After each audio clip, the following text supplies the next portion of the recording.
Okay, so welcome to the webinar. We are now live and are looking for people to start streaming in. I think there are about, Alaric, how many people were there listed on so far? Close to 70 or so. More than 100, 150. I'm behind times. I like British Columbia.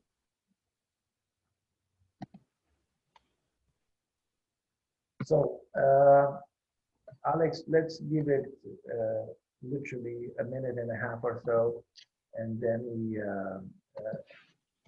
make our welcoming speeches.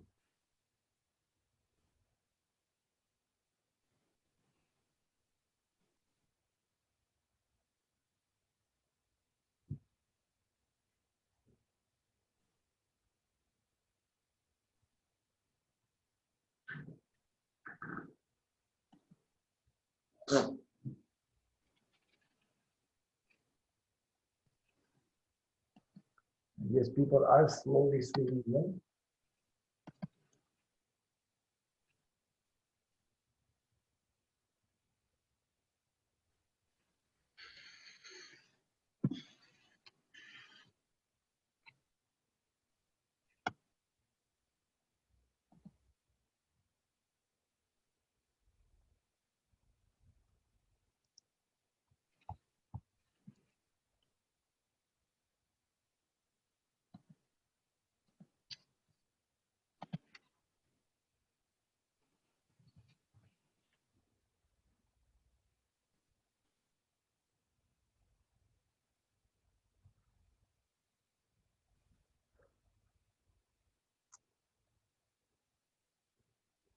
Just for everybody's information, before we start, we have invited a list of people in the EU.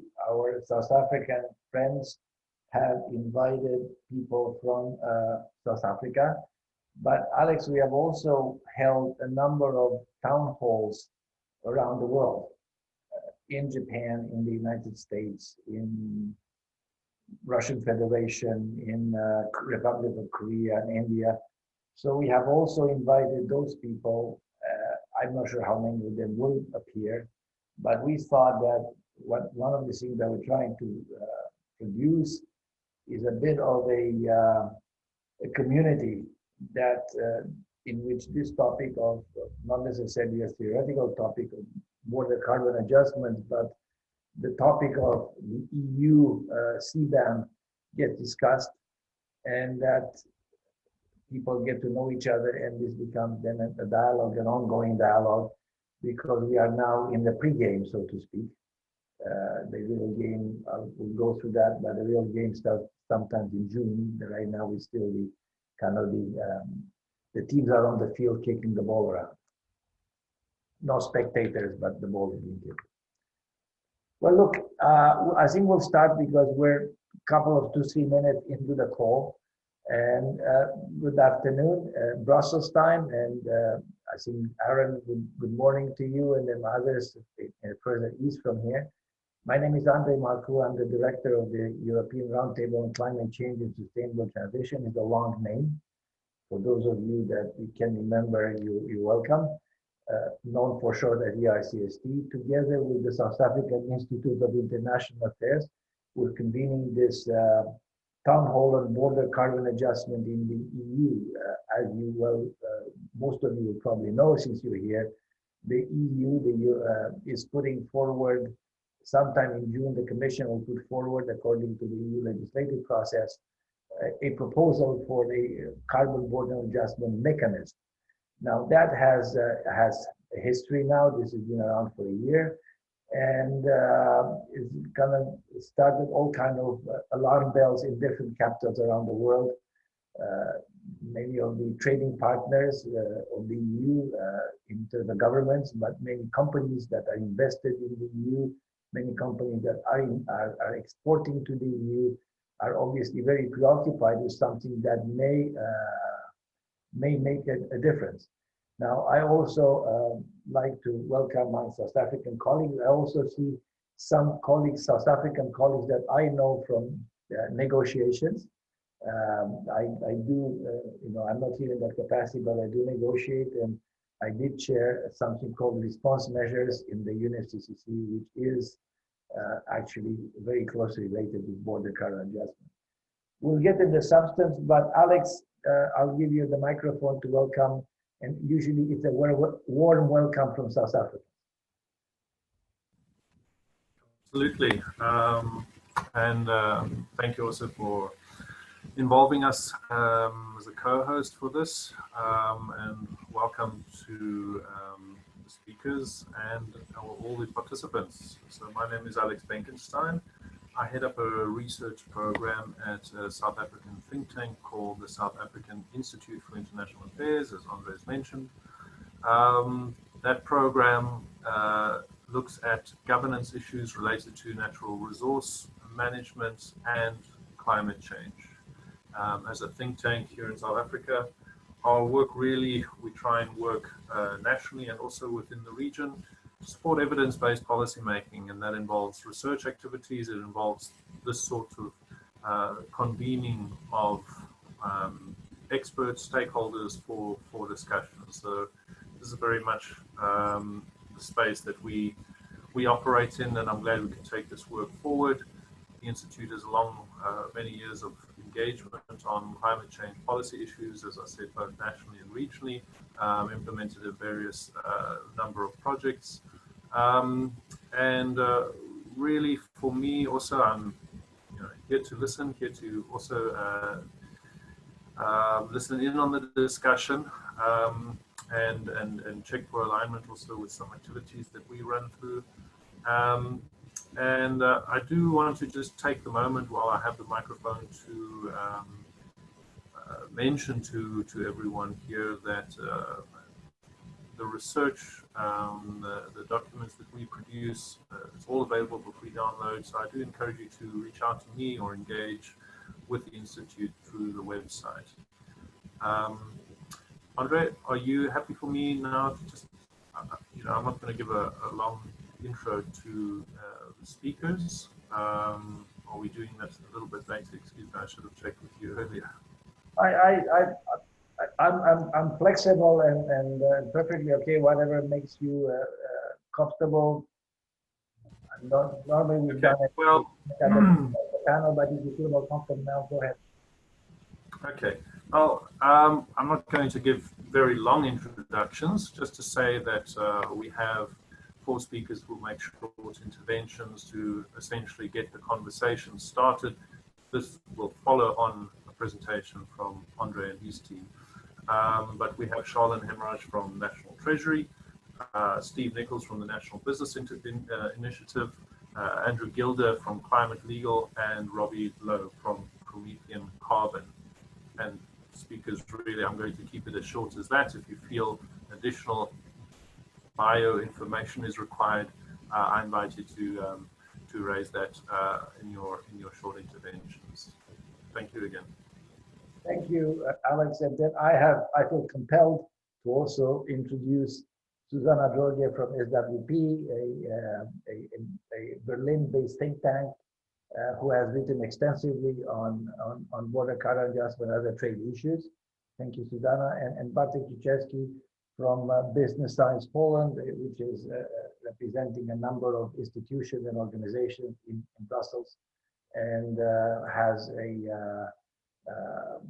quite a bit of knowledge and experience in issues of trade. So welcome, Bartek, and thank you very much for taking the time. Now, what I like to do, Aaron Cosby and myself will go through the presentation within a reasonable amount of time, and then we'll get the views from Susanna and Bartek. So, Darek, if you want to put up the screen, and then we'll go through the presentation. Okay. So, now if you want to go to the first slide, please. I think that what we're seeing now, the problem of what you're doing is that what we're seeing, Darek, is yeah, that's better now, I think. Now, I will not necessarily follow this word by word, but I would summarize this discussion by the fact that there is a debate in the EU ongoing. Okay, we're here because the EU is talking about the carbon border adjustment mechanism.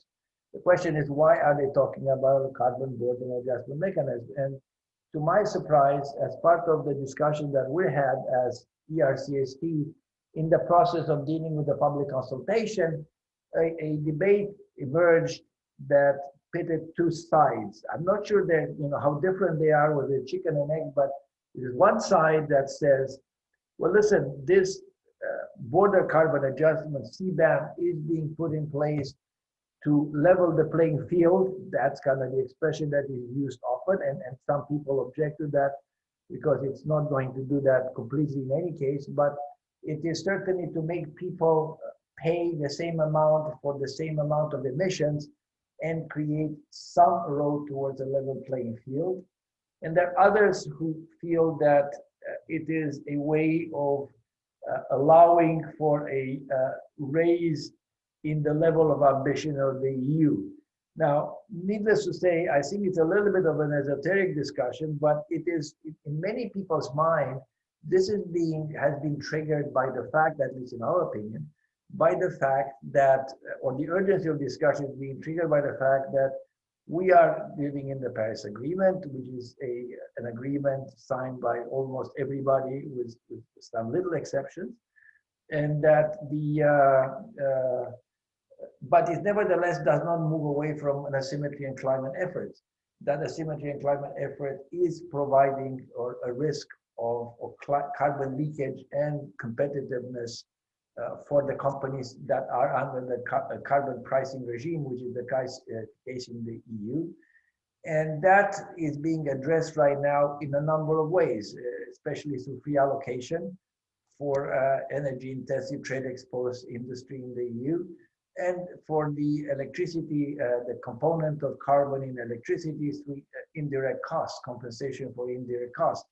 Now, one of the problems that we have is that by many studies, including ours, including others, but reasonably reputable organizations, the conclusion is beginning to come that we are at some point, probably in the end of the 2020s, depending on the level of ambition and other factors, the scenarios of high demand, of lower demand, you may end up beginning to run out of enough reallocation to give to industry to combat this risk of carbon leakage.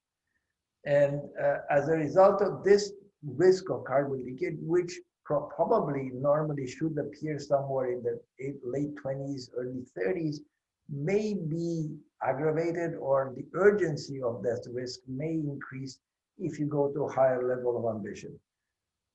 Calculation seems to justify that, but as always, calculation that implies some kind of modeling, and modeling is what it is. But nevertheless, it's becoming an issue. Now, if that is the case, so what? No, go back, please. So what do we do now, guys? Then this where the initial reaction was, let's have a global carbon pricing. I've been working on this for the last 25 years, and we're still far away from an international global carbon price, Article 6 notwithstanding. So what do you then? Then the proposal, the old proposal of border carbon adjustment is coming back in, together with other options, and other options include consumption charges and contracts for difference, probably, and standards that my colleague Aaron Cosby is going to go into more. Next, please. Now, if that is the case, this particular idea of the carbon border adjustment mechanism has been brought through to the fore initially through the December announcement of the European Green Deal, which includes a number of other elements: carbon neutrality by 2050, action on carbon circular economy, sustainable European investment. So all these are things that together make the European Green Deal. The European Committee, European Executive Commission confirmed its priorities in the State of the Union on September 16, 2020. That is, it continues, it is specifically referred to, reference, and it's quite clearly an important component of this whole package. And I emphasize it is a package. Again, the package, it's here. It has all kinds of things, the increase in ambition, the supply of clean, affordable, and secure energy, the accelerated the shift to sustainable and smart mobility, everything you always wanted about climate change and sustainability. But border carbon adjustment is not an unimportant element. Actually, it is, one would say, it is a necessary but not sufficient condition for doing many of the things that we do here. Next, please. Now, how this is, it has a history now. And the history is that, as we will see, it has first emerged in the political announcement of the incoming Commission President, Ms. van der Leyen, when then came into the letters to the commissioners, the incoming commissioners, and then it appeared into many other elements. Now, so far is you can say that the December 19 Council endorsed the work of and the state that facilitates third countries need to adhere to the highest environmental standard. There was an Inception impact assessment roadmap, which is in our mind in terms of reference for doing an impact assessment on a carbon border adjustment mechanism. When things get serious, usually in regulatory and policy, when somebody starts counting the money. And all of a sudden, CBAM revenue, which is estimated at 5 to 14 billion, is being seen as a potential source of recovery for European Union plan, the next generation EU. So it is, again, somebody is beginning to look at it as a serious source of funds. And now we're in the middle of a public consultation. The Inception impact assessment is a general document where people kind of respond into the part that they want to respond to. But the public consultation is really a very targeted, very precise, multiple choice type of questionnaire where you're being asked a number of very interesting questions. Next, please.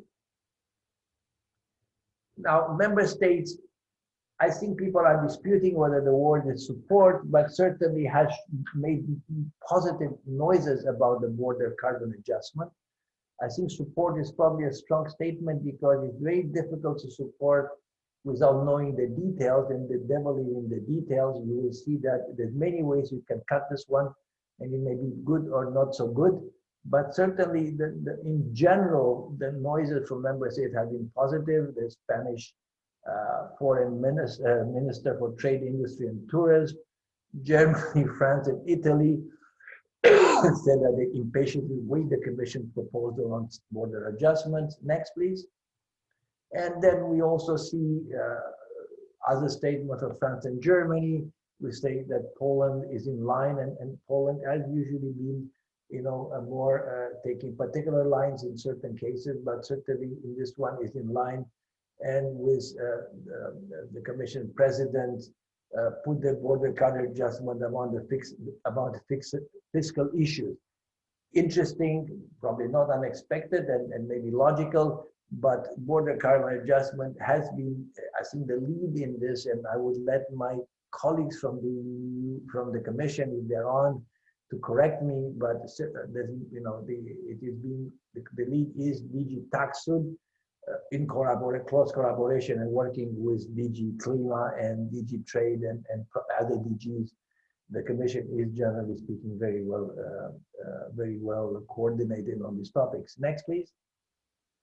Now, I will not go through this too much. The Inception, next please, the Inception impact assessment is something that was put out on March 4th to April 1st, listed a number of things, issues to be studied, and listed among the issues to be studied the carbon tax on selected products, a new carbon custom duty or tax imports, an extension of the EU import. So these are the things that it proposes to discuss in the impact assessment.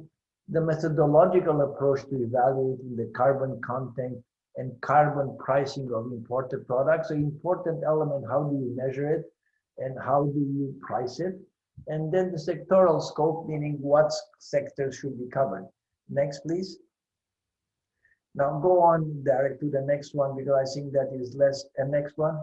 I think that is the next one, please. And what we will take from here is that there were about 200 odd responses to this Inception impact assessment.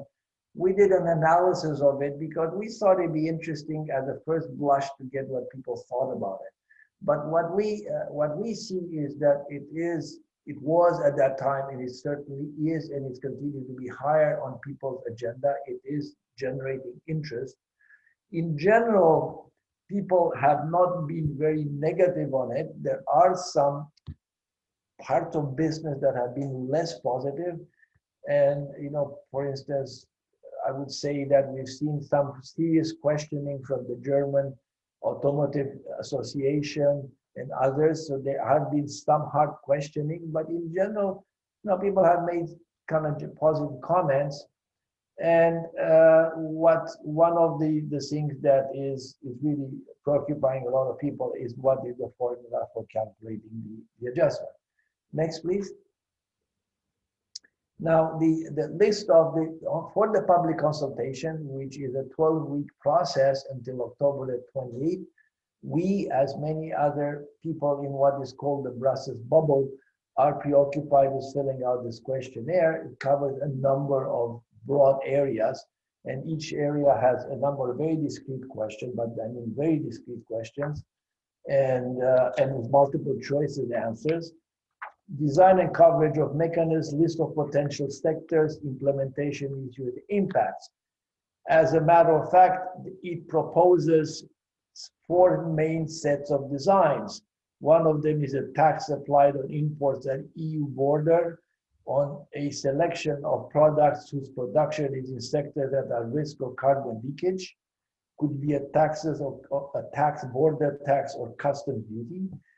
A second one could be an extension of the EU ETS, which would ask importers to buy allowances from the EU ETS.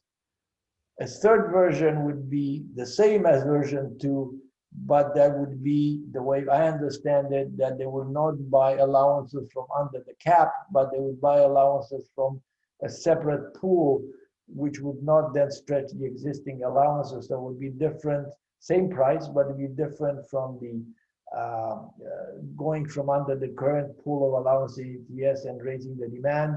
It would be almost like a tax, if you want to put it that way.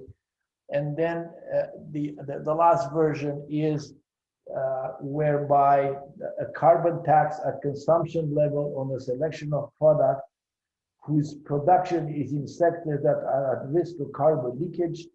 In this case, the tax would apply to EU production as well as imports. So it is very much what we call a consumption charge, and it's been advocated by some think tanks, and we covered that. Next, please. Now, I will not go through this because this is propaganda and telling you, except that we're doing this as part of a project, and this project has really gone through a number of stakeholder meetings, some in person, some unfortunately virtual. But what we've done also a little bit special, and this is part of this series, is we've done virtual town hall meetings with friends and colleagues in collaboration with institutions that are like us, if you want. In the United States with the Nichols Institute at Duke University, in South Korea with the Korean Climate Change Institute, in India with the Institute for Climate, Energy and Water, Japan, Tokyo University, etc., but also with Mexico, Russia, and Russian Federation and Ukraine. I will stop here and pass it on to Aaron, who will take you now to some of the details of this, how we work through the study. Aaron? Thanks, Andre. How's my audio? Good. I'm coming to you from the boonies of interior British Columbia in a backwoods mountain cabin. So let's see how global the internet technology is that allows me to come to.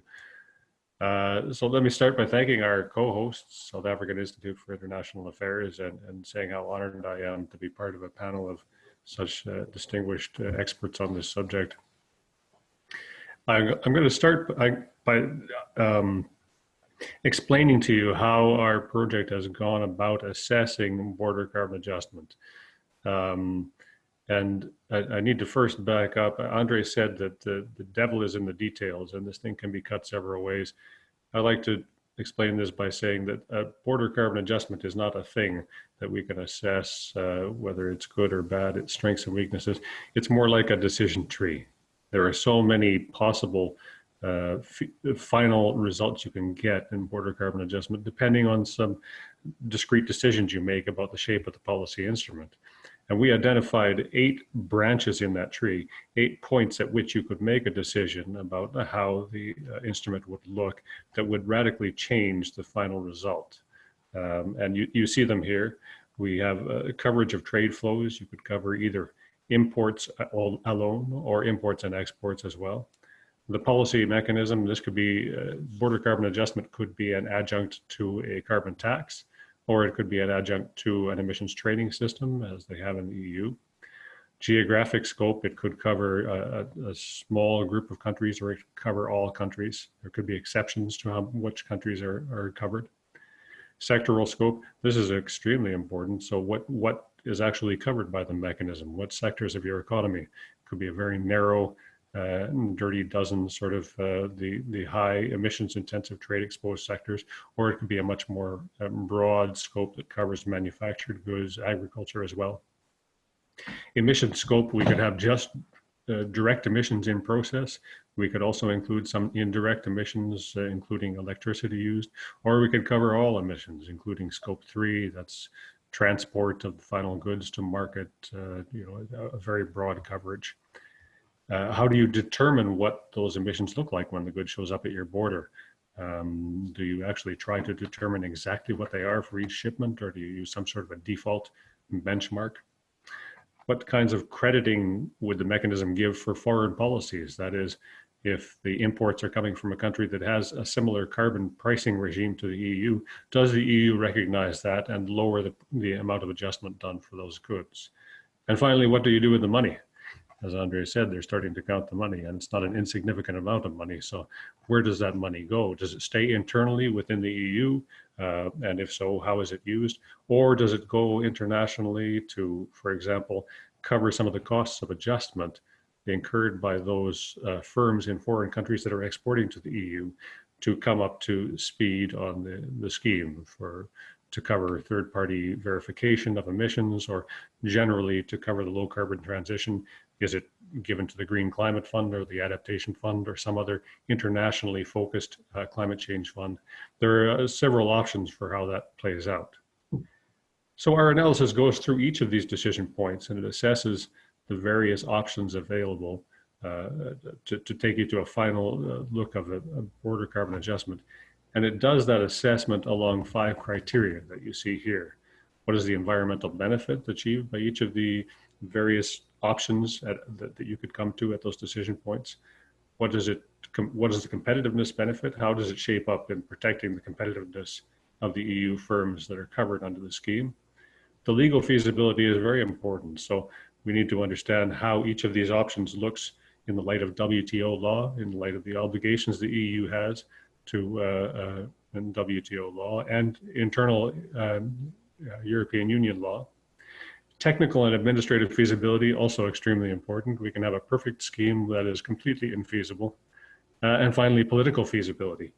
We remember how the EU's last foray into a similar instrument went when it proposed to include aviation levies in its ETS. And so this is also an important element, and it's one of the reasons we've been doing the town halls, to try to understand what this instrument looks like politically in the eyes of the EU's trading partners, bring some of that message back to the EU.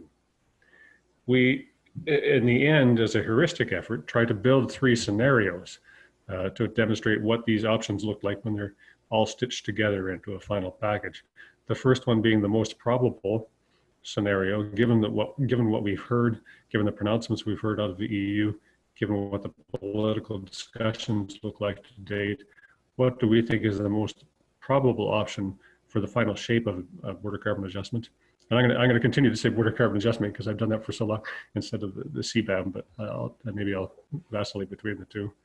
The second option is the play it safe option. So if the EU decides to play it politically safe, play it safe in the light of WTO law, and scale back the ambition such that it's a relatively inoffensive mechanism. What does that look like?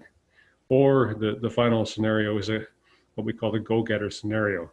In the light of the strong ambition characterized by the European Green Deal and the statements coming out of the EU in terms of increased ambition, what does a very ambitious environmental border carbon adjustment look like that's in line with that level of ambition?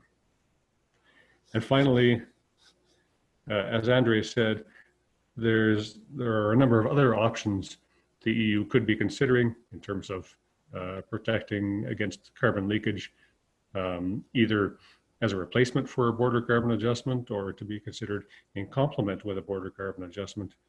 We look at a couple of those, including contracts for difference, including consumption charges.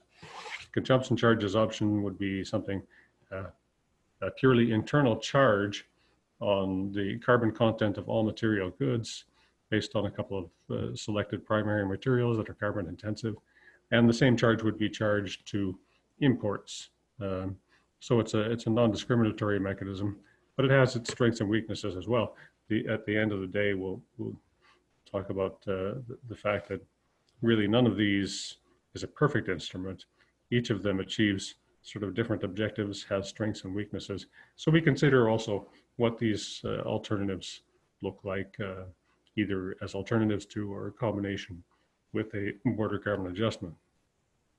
If we could go to the next slide. So if we go through the eight or nine design elements and assess them according to the 5 criteria, we would be here for a very long time. So I don't propose to do that. This is an example of the type of matrix you get. This is one design element. That is the scope of trade coverage. Is it applying to imports? Is it applying to imports and exports? Assessed on the 5 criteria that we use. So what kinds of environmental benefits do we get if it's just an import only mechanism as opposed to an import and export mechanism?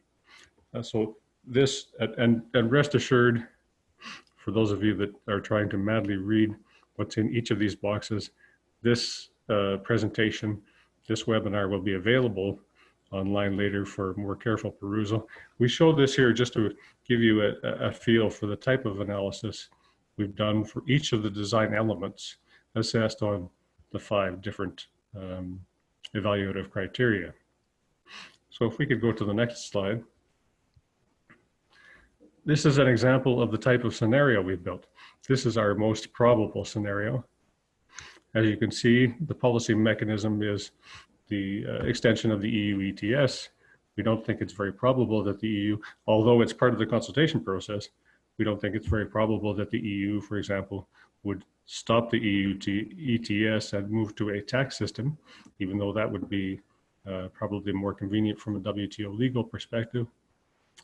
So again, we show this as an example. Here we just have a coverage of 3 of the design elements, but the final scenario would go through each of the 8 design elements and show for each of them what we think is most probable that the EU would finally arrive at, with the caveat that we don't have a crystal ball. And for each of these, we assess what that means in terms of the 5 evaluative criteria. If we could go to the next slide, please. And here we have a comparison of the 3 different scenarios: the most probable, to play it safe, the go-getter, and a summary of each of the design choices that goes into each, and then a very quick snapshot of the highlights for each in terms of the 5 evaluative criteria, in terms of the environmental benefit, competitiveness benefit, the legal feasibility, just as a way to bring the 3 scenarios together and show what the main highlight strengths and weaknesses of each are as compared to each other. So if we could go to the next slide. So this is a comparison of the alternatives. Again, we have border carbon adjustment stacked up here against consumption charges and contracts for difference. So the contracts for difference, the main objective of this type of an instrument is to guarantee producers a certain carbon price into the future, even if that price doesn't exist. This is a way to support low carbon development, extremely low carbon development of a specific sector. And a lot of people think of steel when they think of contracts for difference. So it is like a border carbon adjustment in that it protects those sectors from competitiveness impacts. Consumption charges are a way to deal with the fact that under the EU ETS, you have a muting of the carbon price by free allocation. So they're a way to try to include that carbon price all through the value chain by assessing a levy on the carbon content of each good. Again, that's like a border carbon adjustment in that it deals with trying to put a carbon price both on domestic goods and international goods, but not exactly like. So we assess what these three instruments mean, what they achieve in terms of their objectives, what their strengths and weaknesses are. If we could go to the next slide.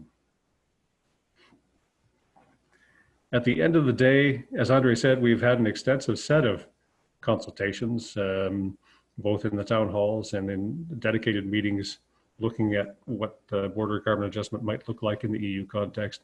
And I want to give you very briefly, I know time is limited here, very briefly, some of the takeaways of that analysis of those stakeholder events, both at the level of specific design elements and at the sort of a higher level, what does this mean for border carbon adjustment? In terms of design elements on trade flow coverage, the key thing we've been hearing is, what do you do about the exports? Because rebating the charges, the costs of increased ambition under the EU ETS, that is covering exports as well, is probably WTO illegal. So those EU producers that have a large export component are extremely nervous about trading the certainty of their current coverage for no coverage at all. We need to find a solution to that, or it's politically infeasible. Free allocation, replacing free allocation. In theory, as an economist, we should be putting in place a border carbon adjustment, and if you do that, taking away free allocation. Otherwise, you have double coverage of competitiveness protection. But those businesses that are currently benefiting from free allocation have some certainty, even though, as Andre said, we know that free allocation will not last for much longer under its current guise, but they have some certainty for now, and they can be expected to lobby hard for free allocation not to be immediately phased out when the CBAM starts, because they just don't have enough certainty to make investment decisions under such a scenario. Sectoral scope.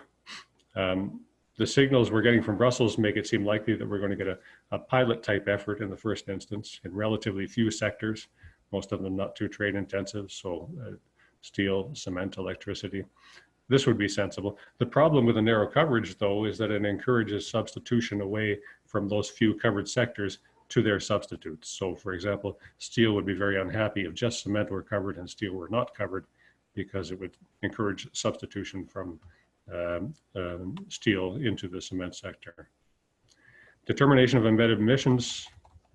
This is, we're very likely to see a system that puts in place some default values, sectorally based, and we're likely to see some facility by which importers are able to challenge that default with their individual values based on verified third-party assessments of their carbon emissions.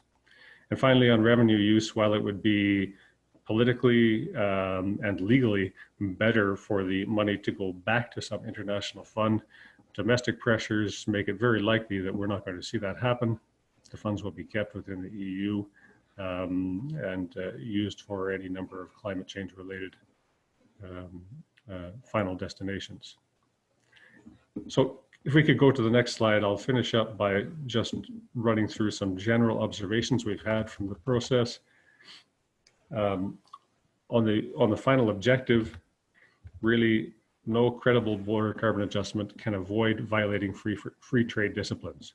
And this means that a final justification for the measure has to be, it means that we're going to run into probably a GATT Article 20 defense of the mechanism when it's challenged under WTO law. And that means that it's going to have to be very clearly an environmental objective, that the objective has to be to prevent leakage. If it's found to be set up to protect the competitiveness of EU industry, it will not be saved by an Article 20 defense. And so the EU has to be very careful about how they set it up and how they speak about this mechanism. In terms of the next item talks about intrinsic trade-offs across the multiple criteria. So there are some of these design elements which have intrinsic tensions among them. And the next item in this list is a good example of that: downstream impacts and substitution effects. It's easier, administratively more feasible to have a narrow coverage to cover, say, 6 sectors. But obviously from an environmental benefits effects, from the perspective of substitution effects, a broader coverage is more desirable. Broader coverage also saves you from the downstream impacts, whereby if only steel is covered but bicycles are not, those manufacturers, EU manufacturers of bicycles that use steel, are competing against foreign manufacturers who are facing lower steel prices. So the downstream impacts are extremely important in terms of their competitiveness effects and their leakage effects, but it matters whether you have a narrow coverage or a broad coverage. Avoiding resource shuffling and evasion tactics are going to be a challenge. Resource shuffling means that in the final event, global production will not change in terms of its GHG emissions. All that happens potentially is that firms reroute their very clean production, existing clean production, as exports to the EU, and their existing dirty production as exports to other countries or for domestic consumption. In the end, you have no change in the GHG intensity profile of international production. This is resource shuffling. It's, evasion tactics could include transshipment. If you do have exceptions for certain countries based on their policies, there's the risk that goods will be transshipped through those countries from dirty countries to avoid the kinds of adjustment that would take place to exports coming from a low policy ambition country. These kinds of challenges seem esoteric, but they're extremely important to try to address and extremely difficult. And finally, the other instruments. As I've said, as we've hinted before, it seems likely that the border carbon adjustment will not stand by itself. It will need a bunch of flanking instruments to try to deal with some of the challenges we've lined here. And some of them may come from instruments like consumption charges and contracts for difference used in combination with a border carbon adjustment in some way or another. And we could also think about low carbon standards, product standards as a complementary instrument. At the end of the day, though, the take-home message is none of these is a silver bullet. None of these is a full and effective solution to the challenge of carbon leakage under a scenario of increased ambition. All of them have their strengths, their weaknesses, and I think that's an appropriate ending note for this part of the intervention. I'll pass it back to you, Andre. Just unmute, please.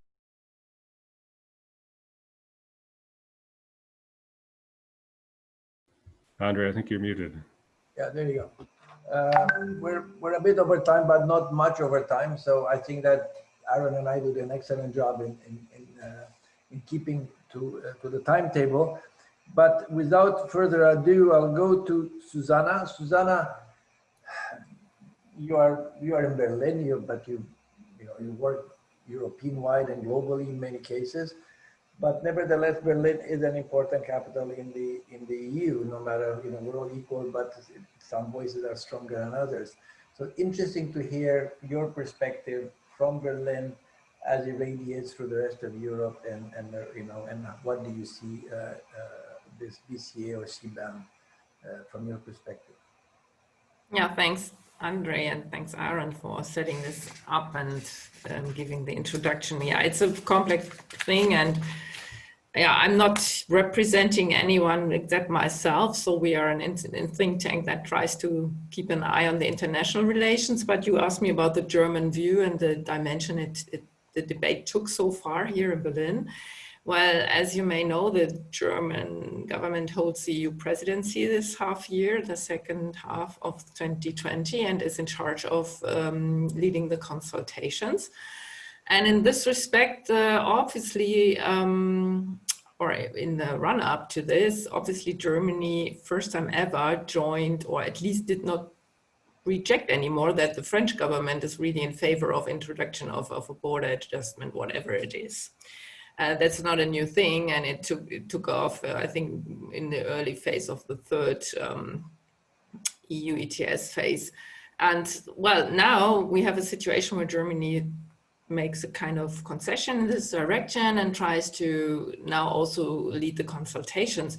So that is already a big step forward in terms of using trade tools for such a purpose, or talking about them, let's put it this way. At the same time, it's still a very, very reluctant view. I just had some meetings with some conservative politicians here in Berlin, and they are all highly skeptical because of, for obvious reasons, they want to avoid any kind of trade conflict. They really are desperately looking for solutions to avoid competitiveness impacts. Of course, they don't highlight the carbon leakage dimension, although they should, as we know. Just heard about why. And so they are in the middle of everything at the moment here in this government, because there are different departments involved, the environment, the economics department, and the finance ministries. And this is the last point. We have seen that the heads of states and government were able, in the course of the recovery package debate in July, to highlight the revenue side of this tool. And all of a sudden it popped up together with a digital tax and a plastic charge in the documents around the last summit. So this is confusing. And of course, this goes all back to the uncertainty that Aaron just nicely laid out in front of us. Nobody really knows what the Commission will come up with. Of course, the German government now has the occasion to steer a little bit the negotiations in Brussels, but of course they must not take an own stance and push it through, because they are the host, they are the presidency, so no own agenda involved. Still, I think they really pronounced to look for alternatives, which would be measures behind the border, such as a consumption charge or a kind of tax that is going to be levied on imports and products that are also taxed in the EU. Let's see. So this is my take from Berlin. And I have maybe one or two more remarks of what we heard. I think what is still being underestimated is just what this roundtable does, namely to talk to trade partners, which is difficult if you do not know what to tell them, right? Because in the WTO consultations, everyone was asking, hello, EU, what are you doing there? Led by, I think, also Russia, China, the US, everybody was pretty nervous. But then you cannot give them a proper answer because there is no design set up yet. Only the agenda highlight is, or the key direction is, make it WTO compatible, which rules out particular design options, as we heard, and we can discuss this later. I also did not so far come across much interactions in other international organizations, because this is a place where you should probably, as the EU, should go forward and talk about this measure. Maybe others in the room have heard more. I would be interested. And then last but not least, avoiding the disaster with the aviation, inclusion of aviation in the ETS, which was a completely different setting, but still it's still being remembered, I think is a key lever to ask for diplomatic steps that take off very early. Just let me mention that, of course, everybody's looking towards what's going to happen in November in the US. If the US would set up any kind of carbon pricing, they would definitely include also some kind of border charge or border tax that would make this a deal that is agreeable to Congress or to a new or a president if there is a change in government after all. No, thank you very much. I think that quite interesting views, and I'm quite sure many of our friends in South Africa will come back to you with this question. Bartek, you're not speaking for Poland, but you represent quite a few serious Polish stakeholders. Go ahead, please. Okay, thank you, Andrei, and thanks for having me among distinguished experts and people that apparently know the subject very, very well. First, please confirm that you hear me so I can continue with comfort. If yes, so yes, please first let me introduce our organization very shortly so you know from which perspective we are looking at this. We are the multi-sectoral organization which connects the leading Polish business entities and scientific community with the EU. We represent business stakeholders from energy producers through energy and electro-intensive industries, aviation, financial markets, postal services, and some others. So this multi-sectoral nature of our organization indeed makes also our relation with CBAM quite nuanced. We see a whole spectrum of issues there. First, as Suzanne mentioned, we remember how the aviation sector experienced the threat of retaliation in the past when trying to extend the ETS outside the EU. Yes, we remember that lesson. On the other hand, among our members, we have non-ferrous industry like production of copper, which is a very electro-intensive industry. Therefore, we also see the challenge related to indirect emissions. This is a relevant factor, definitely. Third point, we have also petrochemical sector among us, which this sector has more than one option of implementing potential CBAM, for example, by using the single tax point of entry. But finally, there's also a fertilizer sector among our ranks, which seems to be a very good candidate for CBAM for several reasons, which I can develop later.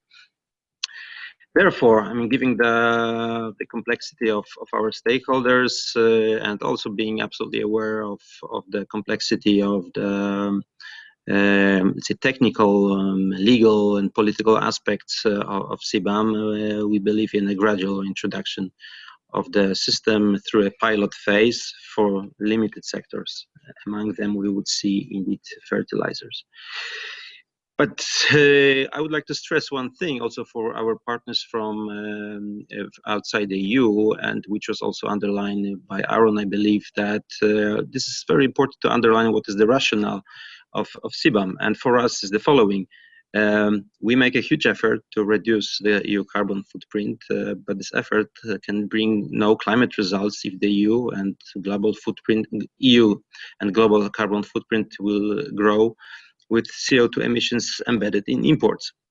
So there are clearly studies showing that reduction by 1 ton of greenhouse gases in the EU will increase global emissions by 0.6 ton. So there are serious studies that support this view. So basically, we believe that the primary objective of CBAM is to include imports into the EU climate policy to mirror and help our own efforts. Of course, it is also an economic angle because there is a risk of carbon leakage here. There are existing instruments that to some extent work well. The previous speakers referred to them. But they work only to a limited, in a limited manner. Of course, they protect only the best performers. In other words, I mean, there are also studies showing that decarbonization without comparable efforts of the rest of the world will result in the EU trade deficit. So there is also economic angle of our climate efforts as well. So we believe that a properly designed CBAM could create market incentives to reduce emissions when exporting to the EU, and we believe that such a system can be designed in a WTO compatible manner. And I'll be willing perhaps to develop this idea later on if there will be a demand for it. So I can stop here unless there are some questions that later I could address. Well, listen, thank you very much for this. I think that there will be questions coming back, and I hope there are, because it's supposed to be a town hall. But Alex, I will pass it on to you now, and you take it from here with your colleagues and friends in South Africa. I'd like to hear from them, whether they love it, hate it, or what is their sentiment.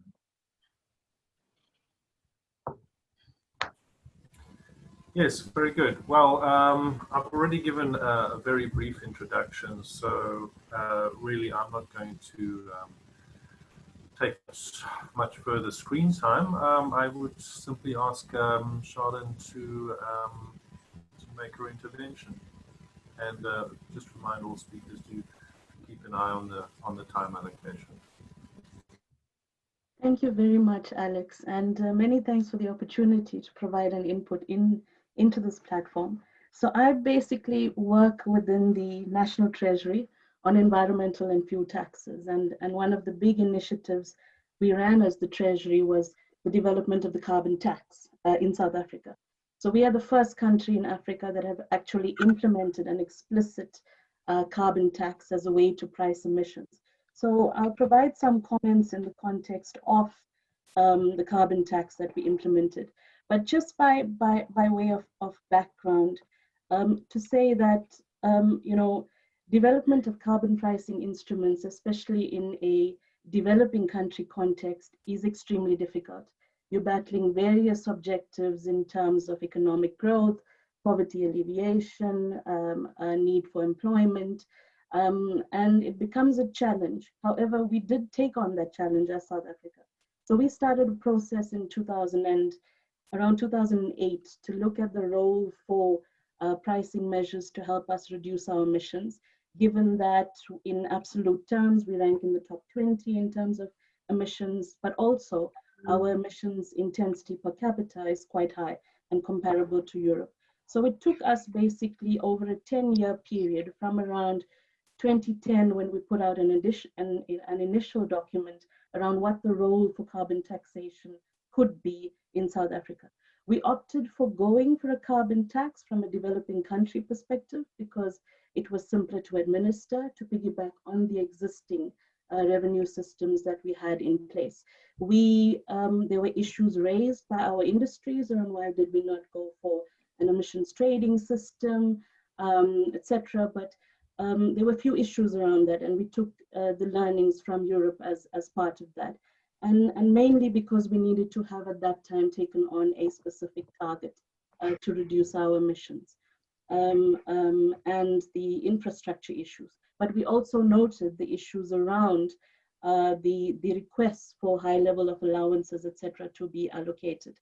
So we took quite a difficult road.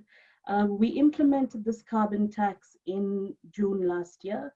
It was signed into law by our president. And in implementing that tax, we faced a lot of issues. And the two big questions that were raised around, as a developing economy, how do you implement a tax?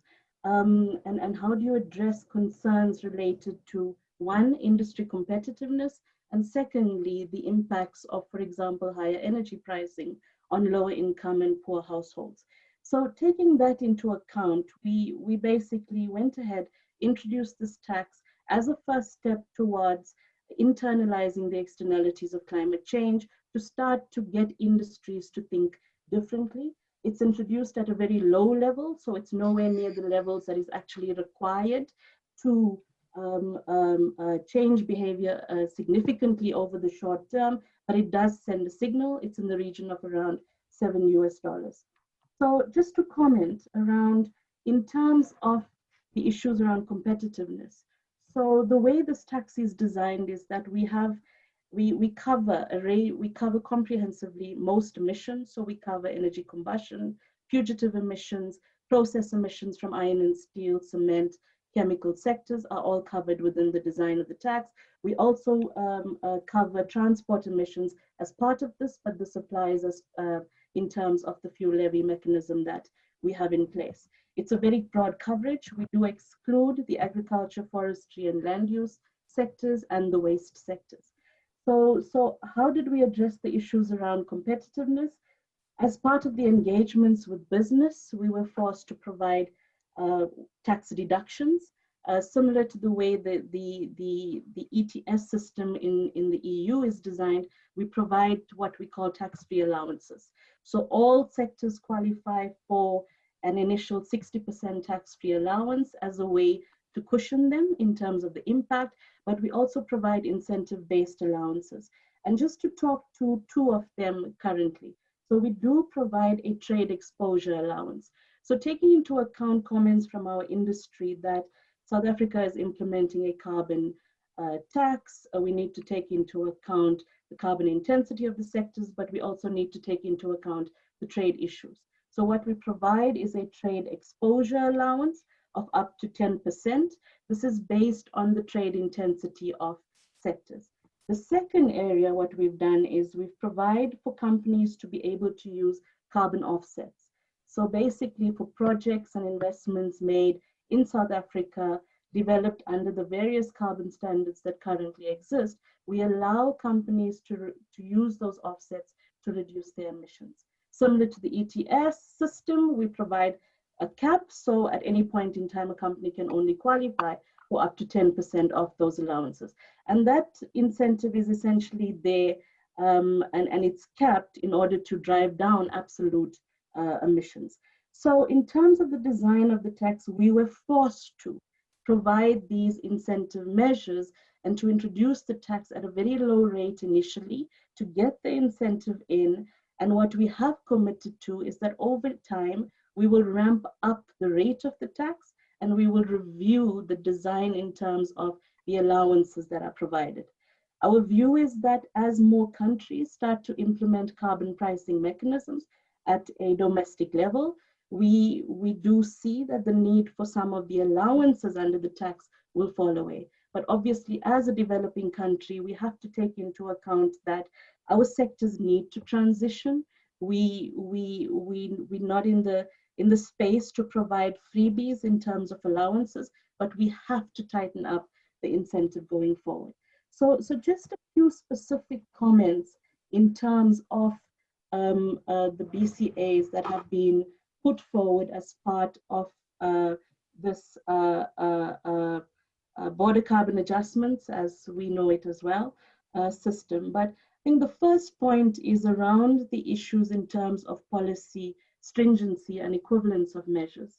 And practically, how will this be determined? So in the case of South Africa being the first developing country in Africa to actually go ahead and implement a carbon price, how will this be taken into account in terms of the imports into the EU? The tax is comprehensive. It covers iron and steel, cement, chemicals. It basically follows the IPCC guidelines in terms of activities that are covered within the tax. It's extremely comprehensive. So I think that's something that needs to be taken into account. I think the second issue around policy stringency is that in the context of the EU, the price is determined as part of the ETS. But from a developing country perspective, or I think most countries, the other issue would be around, there's one case for border carbon adjustments in terms of market-based measures, but consideration also needs to be taken into account domestic non-market instruments that are in place, whether they are specific standards or around emission intensities, whether there's incentives for energy efficiency, renewable energy programs, etc., which South Africa has, an independent power producers program. Those measures also need to be taken into account. I think the second issue, which was mentioned by Erin, was around the scope and coverage of BCAs. I think the issue there is around whether you go for a narrow coverage or a broad coverage. And having worked in the area of taxation for many years at the Treasury, and especially on excise taxes, I think the big issue there is around the practicality of being able to implement these instruments. And especially when it comes to these border carbon adjustments, I think the issues would become around how do you determine like for like in terms of products that are imported as substitutes for products in the EU. there is a big likelihood that they can only be applied practically to homogeneous products.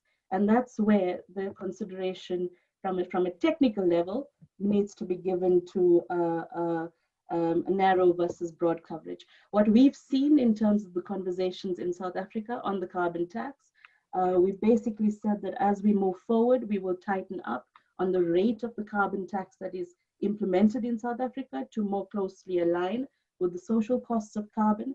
At the same time, our industries have come back, especially the iron and steel and cement sectors, and basically came back to us and asked, but are you not going to consider border carbon adjustments? How do we design these instruments to protect our industry locally? So those are just some of the practical issues around practical feasibility around that. I think the last issue, and probably can comment a bit later, is around revenue use. In the context of especially the EU taking action in terms of implementing border carbon adjustments, to the extent that there isn't sufficient consideration of equivalent policies in countries that are exporting to yourselves. The issue around revenue use is going to be a massive consideration, especially for developing countries. As South Africa, we have an energy sector that is coal-based. We recognize that we have to transition, but in that transitioning, it's going to mean that there will be a period of higher energy pricing. And that higher energy pricing is going to filter down and impact on the various sectors and the industrial sectors. Yes, we recognize that there may be a reality that in this low carbon transition, the certain industrial sectors would have a sunset date. But in a developing country context, there's issues that need to be considered around job losses, etc. So the question there is, to the extent that there is revenue being raised, there has to be consideration given to some mechanism, especially for funds to be channeled to developing economies. And I think one of the big policy discussions in South Africa at the moment is around this need for a just transition. I was actually in a dialogue this morning, and it was an EU-based climate diplomacy dialogue, where there was an interesting point made that a green transition is actually a just transition. And it's important because a green transition can actually address challenges around having energy being made available to low-income households, especially renewable energy. But that would need equivalent funding to be channeled to make this energy available. And the other area is around skills development and the need for reskilling workers in the workforce. I think when it comes to highly skilled workforce, whether it's scientists, engineers, those skills are transferable. But when it comes to lower skilled workers, especially in the mining sector in South Africa, we really need to consider what happens and how they are compensated going forward. So those would just be some of my comments, Alex, in terms of South Africa's response on the carbon tax, as well as some practical comments around the BCAs. My colleague Mukatazi is here, who's actually in the negotiations. And I think just lastly to say that we are committed and we support a multilaterally agreed outcome around the Paris Agreement. However, we are taking strong measures domestically in order to facilitate this low carbon transition and to reduce our emissions. So thank you very much for that. You know, Alex, I would say only that I knew the South Africa debate would be a lively one. I was looking forward to it. Well, absolutely, absolutely. And I'm keeping an eye on the time as well. And I think just out of respect for all the participants, we do need to try to get to the Q&A speedily, but also obviously giving our panelists space to say their bits. So I just want to pass on directly to Steve Nichols, please. Hi, good afternoon. Thanks, everyone. Charlene said much of what I wanted to say, which is interesting. But yeah, so I'm glad I'm going second. I leave tougher tasks to Andrew and Robbie as we sort of start to repeat ourselves. But to make the point that the NBI is not a representative business body, we work with business. We have about 100 member companies. We are in fact the local partner to the WBCSD, which our European colleagues will know well. So that's more in the context that we work in. So please take my comments with that context. The further contextual point is any efforts by the EU on border tariff adjustments need to be in the context of us chasing net carbon neutrality by 2050, as is required by science, and in the context of a just transition. And I really, that therefore brings up concepts of common but differentiated responsibility within the context of protectionism. And I really enjoyed Charlene's point on revenue mechanisms to create additional support for developing countries. So our primary interest would be in the role of tariff adjustments, border tariff adjustments, as a package of bilateral mechanisms between countries to assist their trading partners in transitioning to net neutrality by 2050. And that package would include finance, other trade measures, capacity building, IP and technology transfer. Factoring the fact that we already have a price in place and that is pretty universal. And as long as the country was in line with its NDCs and its or fair share of emissions, you know, it would be surprising if we were subject to a tariff. And to kind of raise our specific vulnerabilities, South Africa's major exports to the EU are motor vehicles, gold, platinum, ferroalloys, and iron ores. And so, you know, the sector depth and breadth of the adjustments are really interesting to us. What we would not want is some kind of perverse incentive where the tariffs on beneficiated goods like motor vehicles would be higher than that of unbeneficiated goods, creating an incentive to export unbeneficiated ores, transferring value add to the EU rather than capturing it here. But, you know, I would be interested in Andrew's thoughts on the legality of this under the World Trade Organization agreements. So I guess on a more positive note, I get border tariff adjustments are in some ways more practical and easier to understand than the conversation on the global carbon price for two particular reasons. Obviously, it gives some sovereign choice, and so you know we can start to do bilateral arrangements around such an adjustment. But perhaps more importantly, it allows potentially, and I would be interested in other people's thoughts on this, differential pricing across sectors and with trade partners. And so where a single price could be deleterious to the energy sector or the coal-fired power sector, it would not necessarily make a difference to the liquid fuel sector. So being able to differentiate prices based on sector transition plans sounds like it could be a useful thing.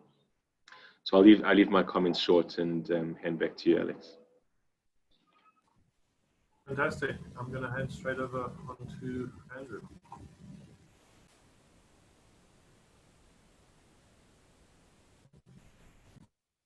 Andrew, did you get that? Oh, sorry, was that me? My apologies. Sorry. Thank you very much, Alex. So yes, Stephen, thank you for leaving it. Stephen and Charlene have kind of summarized the main points I was thinking of. So allow me to do this. I'd like to pull back and just make a comment from the perspective of the African continent. I do not suggest that I'm speaking on behalf of the continent, but I would like to just speak from the perspective of a piece of work, two pieces of work, in fact, we did. One was for the South African Institute for International Affairs, so Alex's organization, and one was with Prometheum Carbon, and Robbie will speak after me. So I'll make a point about that, and then I have really simply one or two questions, hopefully probing questions, which are, and I suspect that I shall put to you, but they're not aimed at you. So here's the perspective from a continent that is comprised of developing and least developed countries. And the perspective comes from two pieces of work in which we looked at the notion of carbon pricing mechanism on the continent and the issues of climate financial flows on the continent. What I'm going to say is not new, and I do not claim that it is novel, but the question that arose from that work was often the mechanisms around carbon financial flows and climate financial flows are designed from the perspective of the developed world. And I completely understand that this is a piece of work that has been done looking at the design of border carbon adjustments within the EU. So I completely understand that at the moment, the piece of work has looked primarily at the EU. But allow me to pick up a point that Susanna made. When you're speaking to a continent that is trying to move forward from an exporting and manufacturing base, the question that perhaps needs to be asked is how can a system like border tax adjustments in the EU be designed so as not to exclude countries that do not have levels of financial sophistication that you find in European countries. So the question I'm asking is the design process exclusively looking internally, or is it also looking externally? I get we're doing town halls in other countries, but at the moment that seems to be about telling us what the EU is thinking about. Good, thank you, we need to know. So the question I'm asking is the EU also thinking about what this looks like from the outside? And so therein lies my question, and Steve, I'm going to pick up your question about legality, and again, I'm going to pick up from what Aaron said. Yes, absolutely. Unless the system is designed specifically around an environmental objective, then it's going to fall foul of the WTO rules. But it becomes even more complicated if, as you say, there is a very high probability that the revenue collected will be recycled within the EU, granted, for climate change projects. But the level of probability that there is an anti-competitive element to that recycling is elevated, notwithstanding the fact that you characterize it as an environmental objective. Thank you very much. I look forward to the conversation. Fantastic. I'm glad it looks like we're headed for a proper chunk of time to discuss. Robbie, straight over to you. Thank you very much, Alex. Can everybody hear me? Yeah. Thanks. Like Andrew, I'll try and be very quick, and like Andrew, I'll probably end in a question or two. Just some background is Prometheum Carbon has been active in initially climate change mitigation from about 2003, when the European Union passed the linking directive, because that really opened the market for CDM projects in South Africa. So our business has been linked directly to what's been happening in Europe for the past 17 years.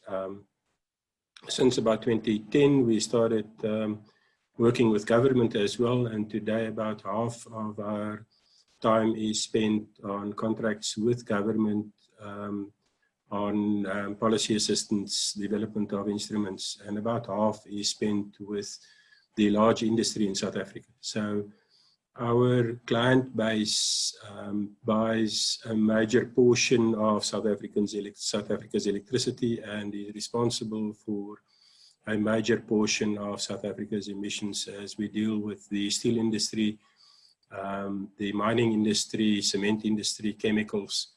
All of those major industries are our clients. But my comments today are my own, so please take it in that light. When I think about border carbon adjustments, I involuntarily think about a report I read back in about 2010.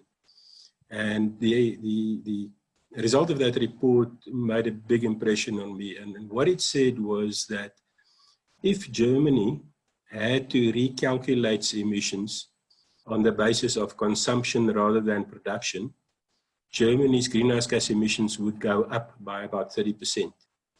And if South Africa had to recalculate its emissions on the basis of consumption rather than production, South Africa's emissions would go down by about 30%. And that brought to mind the very clear distinction between direct emissions and indirect emissions, because the difference between those two really results in the accounting for indirect emissions.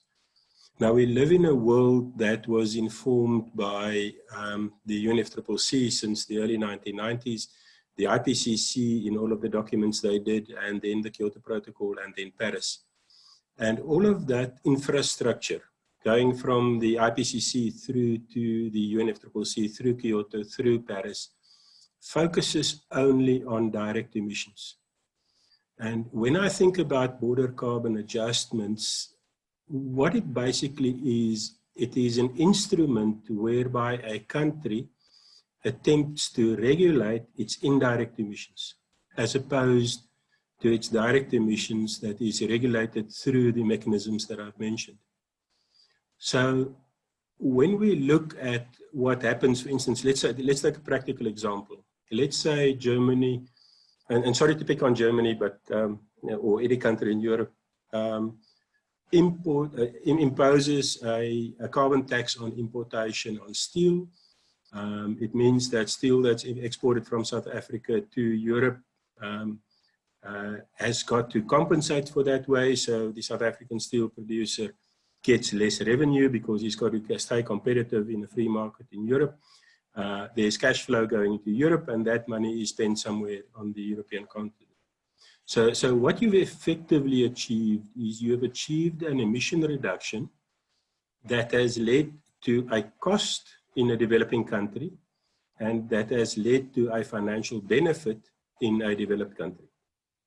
So now we take that and of the Paris Agreement, and we start thinking, and it's not really an ITMO, internationally transferred mitigation outcome, because it's very indirect. It's not really Article 6.4 mechanism because there was no real trading, but it has achieved to a large extent what Article 6 sets out to achieve.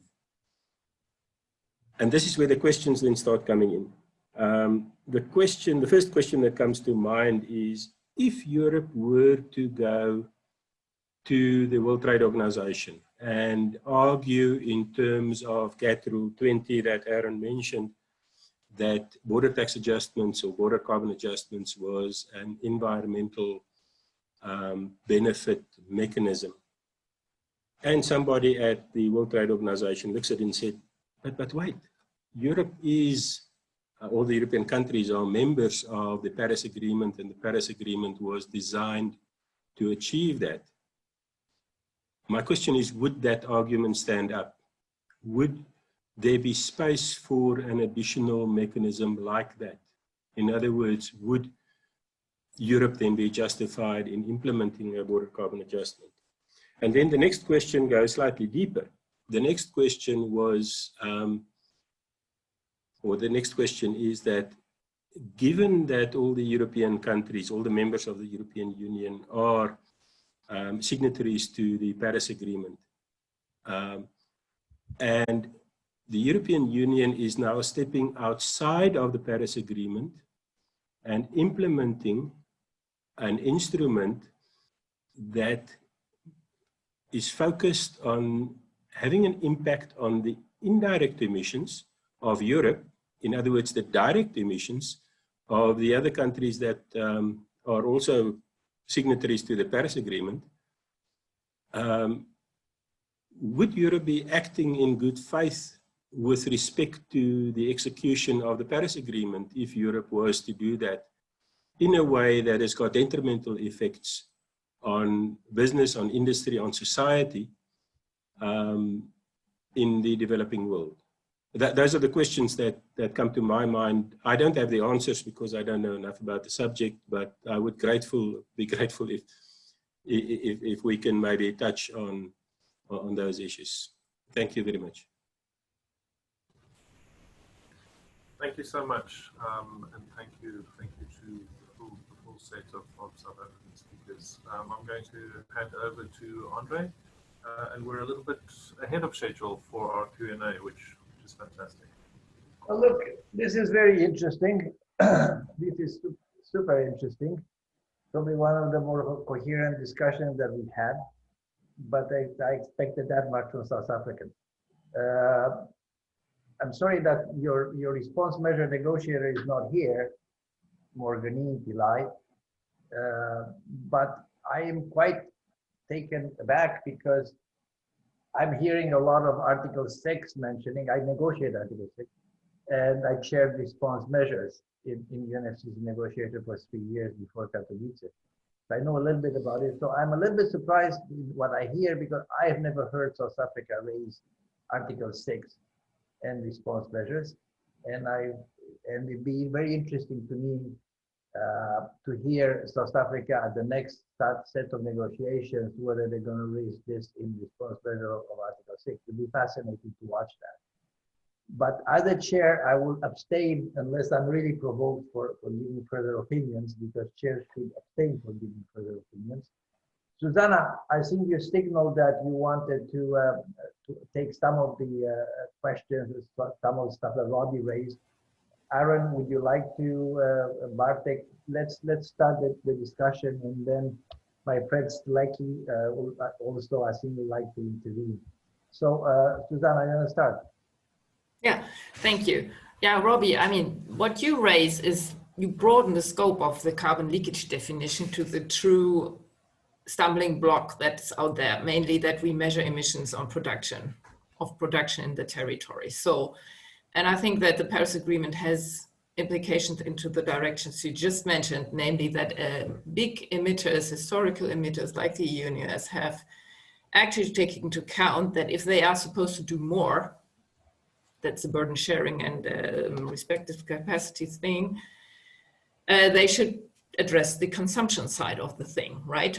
And of course, we are messing up now the definitions, because what you talk about is consumption, emissions from consumption, not indirect. Indirect is more or less the scope in this debate that Aaron defined for electricity emissions that come with products but are not caused as direct CO2 when the product is, like clinker is emitting a lot of CO2 itself, while electricity that is used for producing cement has an indirect emission dimension. So what you mean is the consumption side of emissions, and what countries cause by importing and by, yeah, extracting resources in other countries. Well, there are several arguments and reasons to consider this.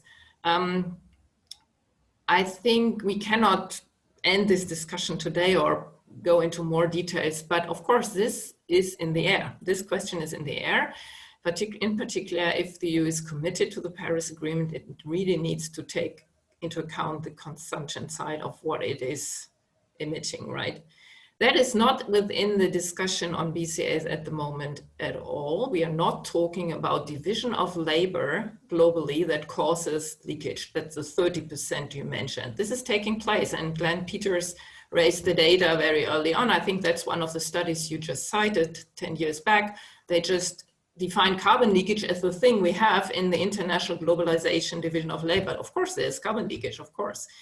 The EU is talking about carbon leakage that it is itself producing by introducing a carbon price. So it is triggering something it doesn't want to trigger. That's a completely different political setting to me, but I am happy to discuss. So first of all, we need to be clear about the definition of what we're talking about. Otherwise, everybody will go mad today. But I think the time is really ripe for including consumption, while at the same time the debate has to be countries that produce materials and resources do not export them for zero. They earn their money with it. So here's the economics that come in, and a lot of things that are not internalized, including labor standards and emissions and environmental impacts. So where's the right price for such exports? That's the key question here. And by a border adjustment, you introduce such a price, but is this the price you want to see happening? And if not all countries tune in, you will always have these effects of reshuffling and trade diversion. This is a real big problem. So of course, international cooperation would be the key thing we need to see happening.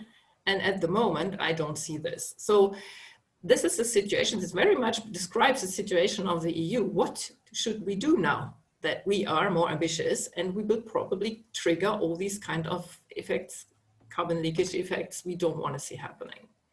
So this is my comment to your comment, because I think it's a really important point. But we've zoomed in and focused very much on what the EU itself is causing now by a higher carbon price. Now, listen, what I will do is I'll also invite people to raise their electronic arm so Alex and I can take it from there, and we can see them on the chat on the list of participants if you do so, and we'll give you the floor as participants in the debate and with video and audio privileges. So far, we only see some comments in writing. Aaron, did you want to react? Bartek, would you want to react? I'd be happy to come in, but maybe Bartek would have some comments first. He'll probably talk about things I want to talk about, so that makes my job easier. Well, thank you. I'm not sure if I'll touch upon the same issues that you do, and perhaps from different perspective, because again, we're representing interests of concrete stakeholders that bear the cost of EU climate transformation, and we look at this from this perspective. And perhaps I'll try to refer to a few points that we heard during the discussion from this perspective. First of all, I'm pleased to see that South Africa is taking their own efforts to tackle emissions, and I must underline that, of course, we understand the pain through which we have to go. Perhaps it's not totally clear for you from outside, but there are huge differences within EU about the effort that has to be done in terms of energy and climate transformation. And simply, I come from the country where the starting point was the energy mix based 80% on coal, whereas there are other EU member states where the energy mix is totally different, actually 80% of non-emitting energy sources. So you can see that the perspective within the EU and the burden sharing is not such an obvious thing. So I cross fingers for your own efforts, of course. And there was a question how to take into account the efforts made in third countries, and we believe that it should be indeed taken into account to assure legitimacy and the compatibility of the system. And there are ways to do this, we believe. One way could be to introduce a two-level fee. One fee would be somehow reflecting the cost related to ETS in the EU that a given sector is bearing, and it's reflected on the border. Whereas if there's exporter that believes that this fee does not, which is related to a certain benchmark, does not, that their own efforts are, and they're less emittent, in other words, to put it in more simple terms, there would be a possibility to prove this and to have a lower rate, which would, I believe, a basic non-discrimination within the WTO system, but also create an incentive to source to the EU non-emitting or less emitting products. So this is one point that I wanted to make. There was another point about practicalities, how to compare products. Yes, of course, there will be a lot of questions of this sort. That's why we believe that we should start with the sectors that are fairly easy to handle. For example, in terms of measuring emissions, and this is the way forward, we believe. That's why I refer to a sector in which it was easy at the very beginning of my intervention. There is also a question about channeling of the funds or income that would be raised thanks to CBAM. And please remember that this is not free money for the EU stakeholders. This fee, this tax, however we call it, that will be put on the border, is something that reflects the costs and efforts that is already embedded in the EU economic system, in the cost of production of many EU industries. Therefore, this is not just free money and that will be poured for nothing to the system to support them directly. So basically, this would be the first three comments that I would like to make to what I heard. Thank you. Aaron? Can I start by saying this conversation would be better if it went on for another 3 hours, because it's a rich set of comments and questions. That said, just a couple of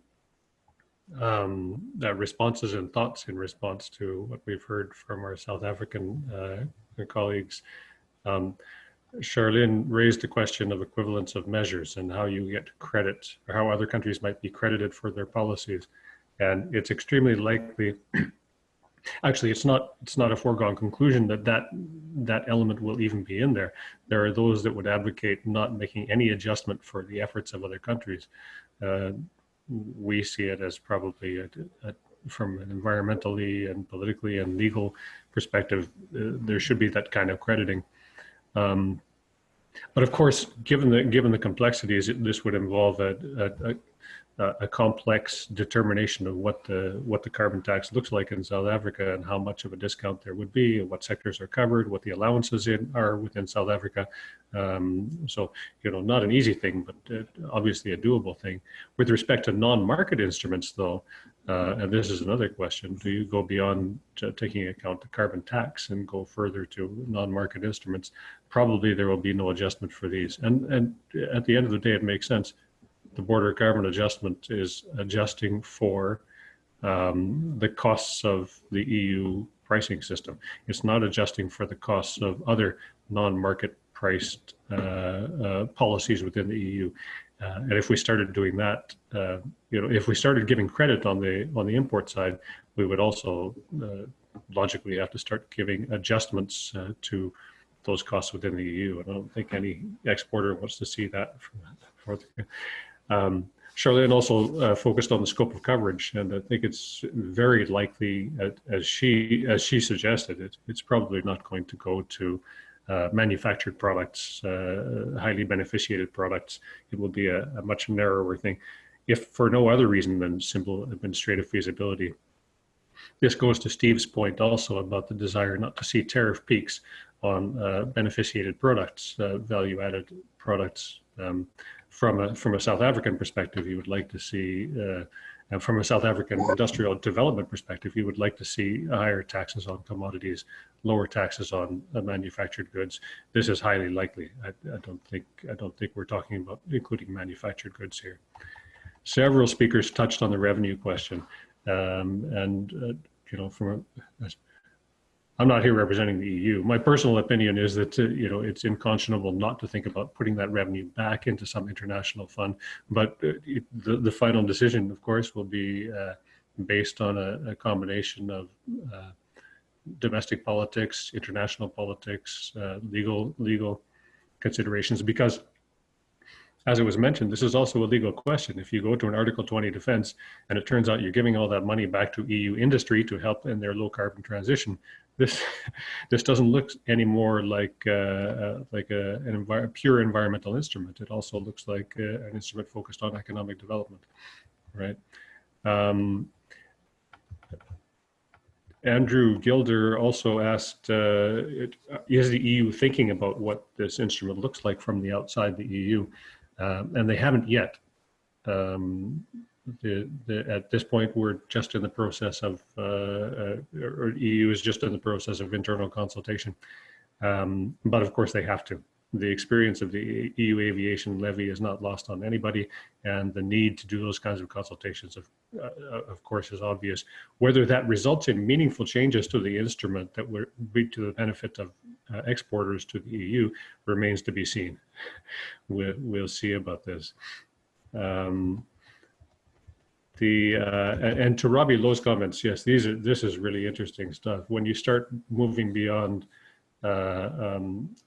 emissions based on production to try to account for emissions based on consumption, I mean, the interesting thing is, for a long time, there were calls for developed countries to deal with emissions based on their consumption because it was seen as inequitable. They were only dealing with their production-based emissions, right? Where and Robbie mentioned the study that showed that if Germany was really to deal with its emissions based on consumption, those emissions would be 30% higher than what we see on just a production basis. But when you start doing it, when you start dealing with it, of course, then it starts looking like an instrument that's targeting developing countries, because there are costs into those countries that are exporting to the EU. I want to pick up on something Robbie said, though. You know, the result of a BCA is not costs in the developing country and benefits to the developed country. This goes back to something that Martek said. It's costs in the developing country exporter and equivalent costs in the developed country importer, right? The idea of the BCA is to share the pain. That pain is felt by EU consumers who are paying the higher prices. It's felt by EU industries that are paying a higher carbon price. And the idea is not to benefit them. The idea is that they don't feel that pain alone. I'm not an apologist for the EU or for border carbon adjustment, but it's important to be clear about the fact that this is an instrument for, not an instrument to impose pain on others that's not felt within the EU as well. And I think you heard that again from Martek. If the EU argued in the WTO that the BCA is an environmental measure, but the Paris Agreement exists, and I think Susanna went to this, does that invalidate the BCA as an instrument in the WTO considerations? This is a good question, but note that the Paris Agreement is such a bottom-up agreement. It makes very little. There's nothing in the Paris Agreement or in the UNFCCC or even back to Kyoto that prescribes how a country achieves its domestic emission reductions. But we're going beyond domestic emission reductions here, right? We're dealing with those emissions that are found in third countries, and therefore, as Robbie points out, we have to deal with historic emissions. We have to deal with CBDR. So, you know, there are other elements that come into play here that are extremely important, and I think will be the most difficult to resolve as we go forward. Sorry, that was long, but as I said, it's such a rich discussion. Thank you, Aaron. Look, my friend Tazi Seleki is also, who's a negotiated Article 6, also wants to raise something which I'd like to also pick up on. So I gave him the floor. If you want to take the microphone and put the video on, we're happy to listen from you.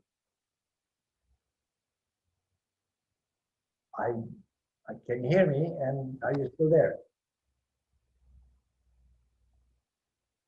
I think he's either shy or anyway. If not, I will read his statement. Hello, Andre. Ah, there you go. There you go. No. Oh yeah. Thanks for giving me the floor, and thanks to the various presenters on the various issues that they have taken. You know. No, my first question, which I posted, it's objective. It seeks to check whether, if we conclude on Article 6 under the UN, will this border carbon adjustment apply? You know, that, or could it be that you have a consideration that there's uncertainty on Article 6, and therefore the EU is moving on border carbon, you know, adjustments? I just want that clarity. And then on the issue of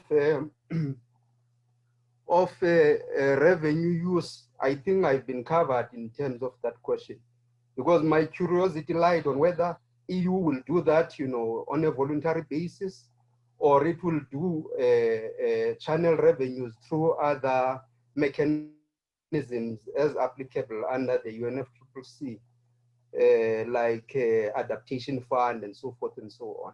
I think I have somewhat, you know, been covered by Aaron insofar as that is concerned. And just a point, you know, to note from my view, I think it's a point that Robbie had indicated as well, that in terms of exports, we have an export basket as South Africa that is highly concentrated, you know, in either raw or semi-processed, you know, products. And we are keenly, interested in terms of what the implication is in that regard.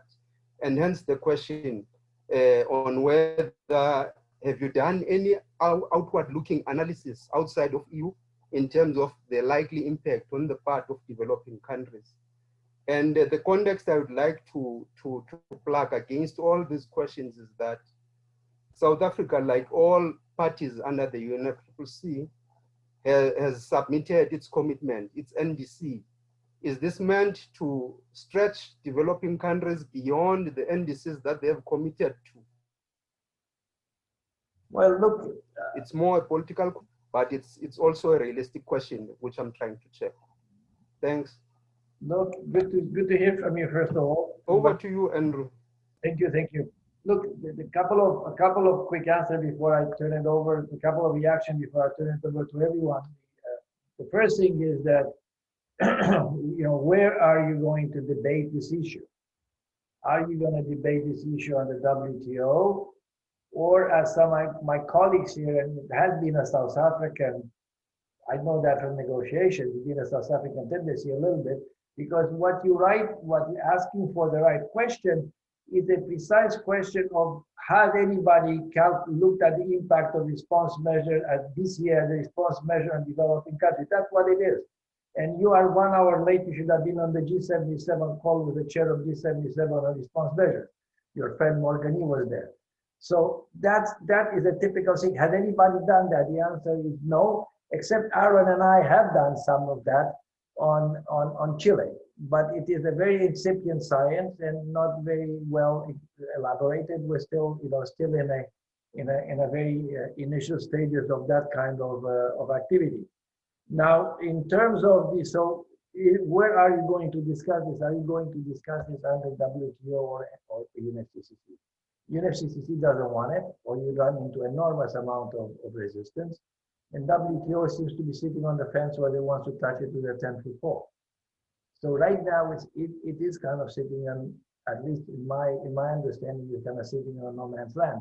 The second thing is what we've heard from many people around the world in the town halls. Oh, we would like this very much to be a cooperative approach, and we would like this very much not to be an adversarial approach. Can we do that, guys? And now, if I tell you this, okay, so if you think about that, then is this subsidy that fits under Article 6.8 of the Paris Agreement? Because that is cooperative approaches, or is it not? I'm not sure it sits under 6.2 or 6.4. That's more about transfer and markets. But I think that one could argue whether it sits under Article 6.8 of the Paris Agreement. It's just a rhetorical question, and then I will, let the question stand, and I've added my own kind of embellishment on this. Anybody who wants to pick up on this? Andrew. If I can, please, and forgive me, I'm private sector, so I can be mildly provocative. I don't need to. You can say anything. So, you can't touch me. Just a point to Bartek and Aaron. Thank you. I mean, about the revenue recycling, I get that. Yes, so it's a pain that would be felt in Europe, and it's an idea that it's about sharing the pain, and it's not free money. Not sure if that argument flies when you're talking about lack of any level of equanimity, equality between economies in the first place. Not sure that sharing this kind of burden is in the context of a just transition or equity under the UNFCCC. Your comments, please. Without appropriate measures, is my point. Okay. Let me go one more thing, Andrew, before we go back, because otherwise we take it one by one. But there was something that was raised by Charlene, I think, if I'm not mistaken. Yes, Charlene, about the IMF. Charlene, do you want to wade into that? Because, we also saw a report from the IMF very recently, a few days ago, that everybody said, oh, the IMF is endorsing BCAs, which is not quite correct. But it's been interpreted, Susanna, like that in some quarters. But Charlene, go ahead, please. Thanks very much, Andre. Yeah, so I was involved in a session last year as part of I think it was the CPLC initiative of the World Bank, and the IMF presented. It was quite interesting because you see, I mean, I work in taxation, and at the end of it, if I cannot have a system to collect taxes, it's not possible to implement. So that was part of the discussion that the IMF started on around how do you address these concerns around carbon leakage? How do you address concerns around competitiveness of sectors? What are the role for the different instruments? How do you take into account, countries that have taken so-called unilateral action in terms of pricing emissions? And in the cases of where those emissions are priced at a very high level, as we've seen, the IMF, I think, has proposed around $70 a ton CO2 equivalents. The World Bank or the high-level panel reports basically propose these taxes in the range of $40 to $80 per ton. Now, that's an ideal world that, you would have those levels of taxation. So the IMF proposal was around, given the challenges in terms of putting in place these so-called retaliatory measures, border carbon adjustments, the practicality around it, shouldn't there be some discussions of a minimum carbon price? The question around whether this can be applied at a global level, I think that goes into country sovereignty issues around taxation, but that was the proposal put forward. So, I mean, I'm just raising the point because I've looked through some of the documents of the EU as well in terms of the impact assessments of the proposal. And as part of the discussions, there's also considerations around energy taxation, around the current exemptions that exist for energy taxes in the EU. Now, energy taxation is a policy that's implemented globally at a developing country level, developed country level. The first point of starting to internalize externalities could be, can we start to look at changing the basis of these taxes? They're based on volumes of fuel consumed, for example. Could we not add in a carbon emissions component? So it just helps to address some of the political issues around this. And then, in starting to price these emissions, even at a very low level, it starts to get individuals thinking differently. It starts to get business taking these issues into account. So just to sort of put that out there, I think it's part of discussions under the G20, OECD, the tax discussions, which we are part of, as well as the finance ministry at the Treasury. Thanks, Andrew. Charlene, just very quickly, the EU Energy Taxation Directive is under review right now. And there is maybe South Africa will make a submission in the public consultation as well, but well, I mean, a lot of other people have done it, so why not you? But there is in the questionnaire, there is clearly, and many people in Brussels think that the focus should be moved from the volumetric or weight-based to carbon content. Some people are looking at that as a possible as a possibility. The other thing that I wanted to say is that there have been studies right now done by KPMG Russia, and some of it done by us, looking at the cost of a BCA. For whatever reason, don't ask for any specific reason, we picked up the Russian Federation. And the numbers have come, I think, were about $5 billion, 5 billion euros a year would be the cost to the Russian economy, or somewhere in that ballpark number. Now, we didn't do it to South Africa, but I made a note to do a calculation for South Africa, but it is a very back of the envelope calculation. Anyway, just wanted to pick on this kind of thing. Susanna, anything from you or Bartek, because some stuff about the energy directive is being mentioned, and that is also a big deal. They're kind of twins run out of DigiTax soon. Both the BCA and energy taxation directive, they're both running out of the same department. Susanna? Did you ask me about the energy tax directive reform, or any reaction from the discussion that is going on about the minimum price and the energy taxation and etc. Yeah. Well, the only comment I would like to make here, which also relates a bit to the question in the chat, is that if you take it seriously that you want to design something along the WTO rules, which is taken very seriously by the EU, just for the sake of having a multilateral trade system that is next to collapse, and you don't want to add to that. The key question is for the EU, if it is possible to make it at the least conflicting with WTO rules as possible, energy taxes come in, because if you implement a tax like a standard domestically, you can do that at the border. Because that's for instance, the tax is a fiscal measure and it's much easier to make them compatible, like compared to everything else that's in the basket we heard about today. So straightforward idea would be to have something like a tax that is based on CO2. Idea, that's what I said, because politically it won't fly to have all the EU 27 on one page when it comes to taxation and fiscal reforms. This won't happen, I'm sorry. But still, you could at least ask the member states to have this component in their own national taxation scheme. So this being said, I think just to mention that there was a critical question also here in the chat. This is another debate. I think I cannot address this properly in about 2 minutes because time is running out, but I think no, this is not what we're talking about. I think you touched again upon the dimension of development stages, fairness, and what to use as a base of discussion. Is it equal investment, or is it pricing of something that you can measure ton by ton and then attach a price to it, no matter how these tons of emissions are generated?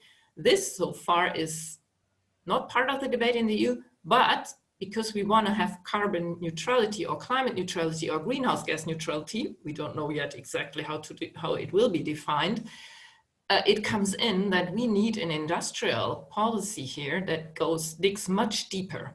For instance, green steel that is run with hydrogen-based power. And so we are at the beginning of an industrial transition that is immense. And I think this brings us in completely different territory. We are not there yet, but it would be worth to discuss this further for sure. Okay, I've been signaled also that we are running out of time. It is, as Aaron would say, a great pity, because this has been a very, very interesting. Again, I did hope and expect that with the South Africans would be that kind of discussion. So I'm happy that I was right. Now, Alex, do you want to kind of let's kind of make our kind of conclusions, if you want, and dangle a few promises. Well, I've got to be very cautious about making promises. Certainly, as I said with my opening remarks, being able to contribute to convening expertise and raise these questions, and certainly bring a perspective into global and policy discussions and discussions with important regional partners like Europe is very much a role that we have played and that we see for ourselves. So I think from our side, there's certainly an interest to take this discussion forward, recognizing that I think, as you can see with the speakers here, it will be convening the expertise rather than probably being the expertise ourselves. But exactly what form that may take, I think it's a little premature to make any promises at this stage. So I think from my side, certainly thank you very much for everyone involved and those who have given their time and stayed right through. I think there's definitely scope for discussion between Andre and myself and some of the others here to see where we go to from here. Andre would probably have a clearer picture in terms of at least the outputs of this discussion into the processes in the context of the other town halls and so forth. Am I right? As somebody else said, I have miles to go before I sleep and promises to keep. So I'm a little bit more bullish in the sense that I thought it was very good discussion. Unfortunately, two things got in the way. One of them is time. The other one is this inability of meeting people face to face, which does make a difference. Because in the real and normal time, we would be in somehow, at least some of us, in the same place, in the same room, and that would make a difference. We, as ERCST, being based in Brussels and this being an essential part of the Green Deal, we see this as a necessary condition for something happening.